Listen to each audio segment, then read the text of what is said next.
पुण्यश्लोक अहिल्यादेवी होळकर शासकीय वैद्यकीय महाविद्यालय व सर्वोपचार रुग्णालयातील प्रशासकीय अधिकाऱ्यांविरोधात वैद्यकीय अधिष्ठातांकडे तक्रार करण्यात आली आहे। संबंधित प्रकरणातील सर्व पुरावे संकलित करून आरोग्य संचालनालय मुंबई येथेही तक्रार दाखल करण्यात येणार असल्याची माहिती आरोग्य सभापती नवनाथ बल्लाळ यांनी दिली। यावेळी बोलताना नवनाथ बल्लाळ यांनी संबंधित प्रशासकीय कामकाजाबाबत गंभीर आक्षेप नोंदवत या प्रकरणाची सखोल चौकशी करून योग्य ती कारवाई करण्याची मागणी केली आहे। तसेच सर्व कागदपत्रे आणि पुरावे आरोग्य संचालनालयाकडे सादर करण्यात येणार असल्याचे त्यांनी स्पष्ट केले।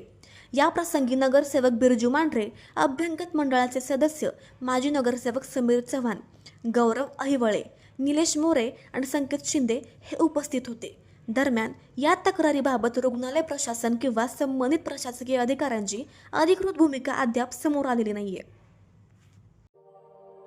अशाच नवनवीन बातम्या पाहण्यासाठी बारामती वार्तापत्र चॅनलला लाईक करा, शेअर करा, सबस्क्राईब करा आणि बेल आयकॉन प्रेस करा।